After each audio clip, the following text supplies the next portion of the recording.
એક હું એવા ગામમાં આવી ગયો છું જે ગામની નોંધ અત્યારે છે ને આખા રાજ્યમાં લેવાતી હોય છે. તાલુકાના વિદ્યાર્થીને પણ આ ગામની અંદર આવી બધી સુવિધા છે એ મળતી હોય છે. જોઈ લો તમે, આ તમને જોતા જ આશ્ચર્ય થાય કે ભાઈ ગામમાં પણ આવી બધી સુવિધા મળતી હોય. તમે પાદર જોઈ લો ને તો અહીંની વ્યવસ્થા બહુ સુંદર મસ્ત મજાની છે ભાઈ. જો કાંઈ ઘટે નહીં. મેદાનમાં જવા માટે આવો પુલ બનાવ્યો છે.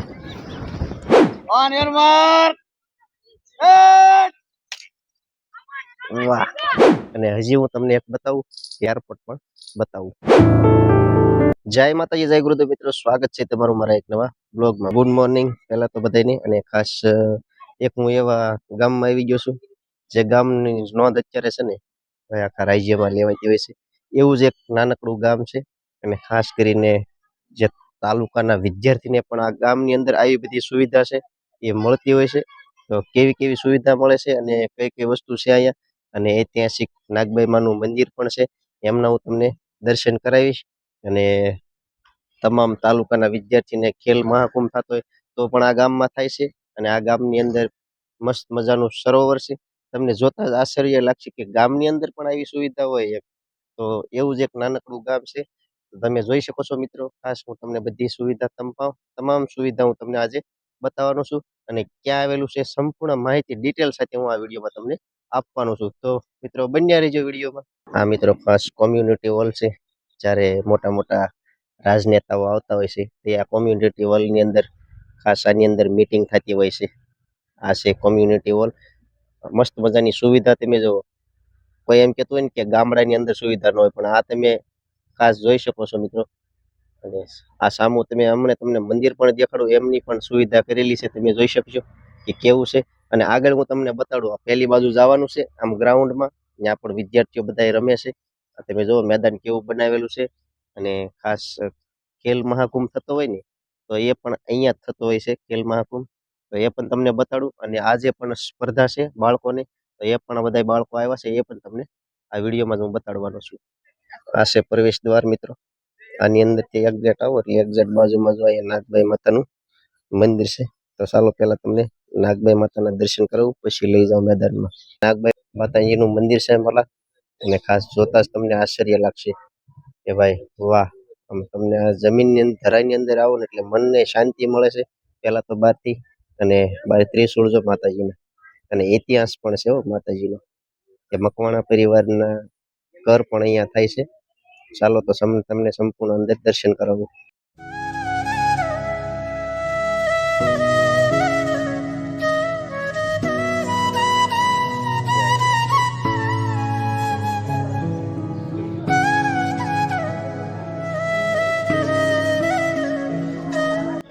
નાગબાઈ માતાના દર્શન તો કર્યા.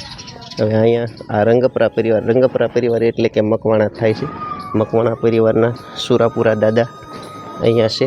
જો અમારા ગામના તમામ મકવાણા પરિવારના જ્યારે પહેલો દીકરો એમના ઘર થતા હોય ને તે આ જગ્યા ઉપર થાય છે. અને અમે પ્રસાદી લેવા બધા આ જગ્યા ઉપર બેસતા હોઈએ છીએ. તો માતાજીના દર્શન તમે કરી લીધા છે તો કોમેન્ટ બોક્સમાં ખાસ જય નાગબાઈ માતાજી લખી નાખજો. અને આ મંદિર ક્યાં આવેલું છે સંપૂર્ણ ડિટેલ હમણાં તમને છેલ્લે વિડીયોમાં આપવાનો છું. તો બન્યા રહેજો મિત્રો વિડીયોમાં.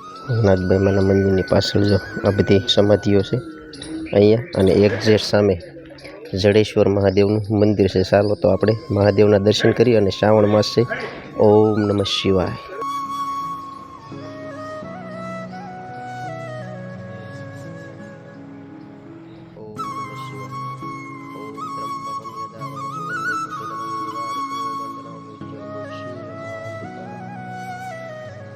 મહાદેવના દર્શન તો કર્યા, પણ સુવિધા તમે જુઓ.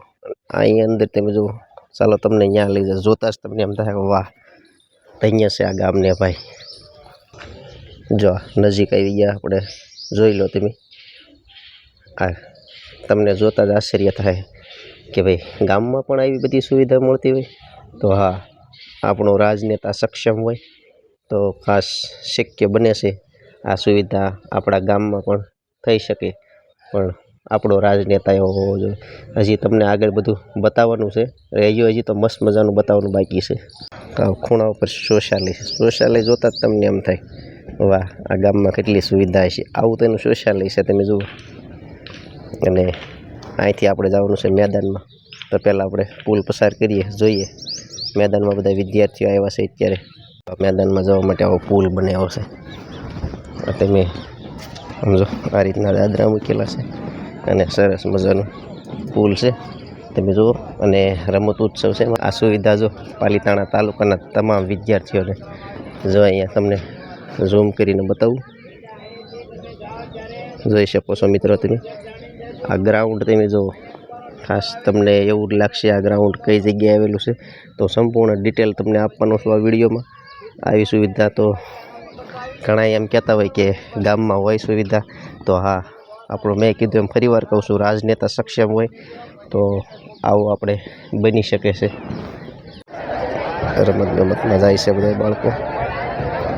મેચ રમવાનું મેદાન આવું બનાવેલું છે. બધા બાળકો જો અહીંયા પ્રેક્ટિસ જ કરતા હોય. જો જાળીમાં બધા અલગ અલગ રમતા હોય. તો આ સુવિધા ભાઈ એક નાનકડા ગામમાં પણ મળી રહેશે. તો ખાસ આ બધા ગામનો વિચાર કેવો હોય છે તમે જોઈજો. અને આ બધા તાલુકા કક્ષાના વિદ્યાર્થીઓને બધાને આ ગામની મુલાકાત લેવી પડે. તમે જુઓ તો ખરા, તો આ ગામ કાંઈક સક્ષમ હશે તો જ આવું બધું બનતું હશે. કાંઠે કાંઠે કેનાલ કાઢી છે, તમને હું હમણાં સંપૂર્ણ બતાવીશ. આ આઠે ડેમમાં એને એક્ઝેક્ટ ગામની બહાર કાઢી નાખી છે, નડતર રૂપ ન બને એટલા માટે. જો કોઈ વ્યક્તિને નડતર રૂપ ન હોય ને એવી જગ્યાએ કરી નાખી છે આ નહેર. તો આને કહેવાય ભાઈ ગામનો રાજનેતા.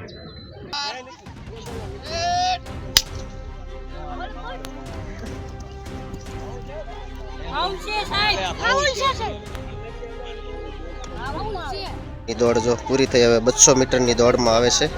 હવે બધા બાળકો મોટા મોટા આવશે. હવે દોડ સ્ટાર્ટિંગ 200 મીટરમાં આવે. બંસી બેન આવી ગયા છે, જો બીજા નંબર ઉપર. Best of luck, best of luck. Bansi ben starting કરે છે ભાઈ 200 મીટર દોડમાં.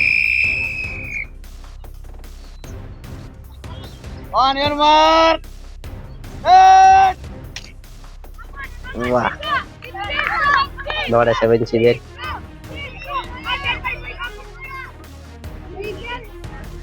અત્યારે દોડવામાં રાઉન્ડ આવ્યો છે.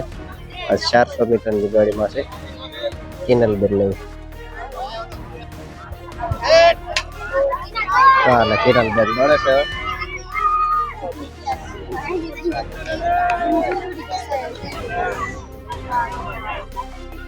કિનલબેન નો નંબર આવી ગયો છે. દોડમાં પ્રથમ નંબર લઈ લીધો છે કિનલબેને. વાહ, બહુ મહેનત કરી ભાઈ. કિનલબેન નો જો પ્રથમ નંબર આવ્યો છે. બંસીબેન હવે સિલેક્ટ કરાવે છે. કેવું લાગ્યું બંસી કિનલબેન? આવ થઈ ગઈ હે? બીજો નંબર. મેચનું મેદાન સ્પેશિયલ છે ભાઈ. આ ટુર્નામેન્ટ રમાતી હોય ઘણી વાર અહીંયા. અને જો પાણી આપણે સ્પેસ સરખું કરવાનું છે. જે મોટી આપણે 2020ની બધી રમાતી હોય એની ઘોડે જ બધી સિસ્ટમ આ ગામડામાં પણ છે. તો જોઈ લો, આ છે નાનું તું ગામડું વાલા. હવે જો ભાઈ ફોર્મ જમા કરાવવા જવાનું છે. હવે કિનલબેન જાય છે જિલ્લા કક્ષાએ. હે કિનલબેન? અહીં તો પ્રથમ દોડમાં આવી ગયા છે. કોંગ્રેચ્યુલેશન હો કિનલબેન, ખૂબ મહેનત કરી છે ભાઈ. આવીને આવી મહેનત કરતા રહીજો, પ્રગતિ કરતા રહીજો. ચાલો તો જમા કરાવી આવી. જો નંબર આવ્યો એ બધાને અહીંયા ફોર્મ જમા કરાવવાનું રહેશે. અહીંથી બધા જિલ્લા કક્ષાએ સિલેક્ટ થઈને જશે. તમે રમતગમતનું મેદાન પણ જોયું છે અને માતાજીના દર્શન પણ તમે કરી લીધા છે.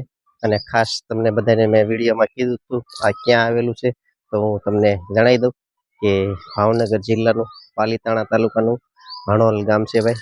અને મનસુખભાઈ માંડવિયા સાંસદ છે આપણા રાજનેતા. અને આ પાલીતાણાથી 11 કિલોમીટર થાય છે, નજીક છે. અને તમામ સંપૂર્ણ પાલીતાણા તાલુકાના વિદ્યાર્થીઓ બધા જે આ ગ્રાઉન્ડ મેં તમને આગળ બતાવ્યું એ ગ્રાઉન્ડની અંદર સંપૂર્ણ જે ઠાડસ બગદાણા આગેગાના વિદ્યાર્થીઓ અત્યારે આ ગામની મુલાકાત લેવી પડે છે. તો મિત્રો ખાસ જો એટલે આપણા જો રાજનેતા આવા હોય તો આપણા ગામને સુધારી શકે છે. અને હજી હું તમને એક બતાવું કે મનસુખભાઈ જ્યારે અહીંયા આવે તે એમનું એરપોર્ટ છે બનાવેલું છે. તો ચાલો તમને એરપોર્ટ પણ બતાવું. તો જ્યારે મનસુખભાઈનું હેલિકોપ્ટર આવે તે આ જગ્યા ઉપર જો ઉતરતું હોય છે. અત્યારે જો અહીંયા પિકઅપ પડ્યું છે, આ છોટા અત્યારે પડ્યું છે અહીંયા. તો અહીંથી જ્યારે મેં જોયેલું છે નજર સમક્ષ, અને અહીંયા મનસુખભાઈનું હેલિકોપ્ટર ઉતરે છે. આ છે હેલિપેડ. બધા ફાફલા છે અહીંયા આવી આવે બેસવા. આ છે મિત્રો હણોલ ગામનું પાદર. આ તમે પાદર જોઈ લો ને તો અહીંની વ્યવસ્થા બહુ સુંદર મસ્ત મજાની છે ભાઈ. જો કાંઈ ઘટે નહીં ભાઈ. ભાગી ગયા કેટલા આજ બધાને સોડા મેં પાઈ દીધી, અને આને બધાને મોડું થઈ ગયું. નંબર આવ્યો છે કે એમાં ફોર્મ બધું ભરવાનું હતું. કા બેન? તો ઘણું બધું ભાઈ. હણોલમાં નાનું ગામ છે પણ પાલીતાણા તાલુકાનું નામ ભાઈ ભવિષ્યમાં ઉજળું કરે એવું ગામ છે. તો ક્યારેક અવશ્ય મુલાકાત લેજો. પાલીતાણા તાલુકો અને ભાવનગર જિલ્લો છે. હણોલ ગામ છે, મનસુખભાઈ માંડવિયાનું ગામ છે. ઘણું સરસ મજાની વસ્તુ બીજી છે. અમૃત સરોવરને તમે તો અમારો વિડીયો ન જોયો તો જોઈ લેજો. સ્પેશિયલ અમૃત સરોવરનો બનાવ્યો છે. કરોડોના ખર્ચે આ ગામ બને. જો કે આવી તો સુવિધા શહેરમાં પણ ન હોય છે ને. મસ્ત સુવિધા. આ લોકો પાલીતાણા ક્યાંય આવવું પડે છે, ભણે છે પાલીતાણા અમારા વંશીની, પણ ગામડાની મુલાકાત લેવી પડે. તો આ છે ગામડું ભાઈ. સારો રાજનેતા હોય ને તો આ બને. તો બસ આ સાથે આજનો વિડીયો અહીંયા જ પૂરો કરી દઈશું. ચેનલ ઉપર પહેલી વાર હોય તો ચેનલને લાઇક, શેર અને સબસ્ક્રાઇબ કરવાનું ભૂલતા નહીં, અને એક હાઇપ કરી દેજો. હવે મળશે એક નવા બ્લોગ સાથે. ત્યાં સુધી બધાને જય માતાજી.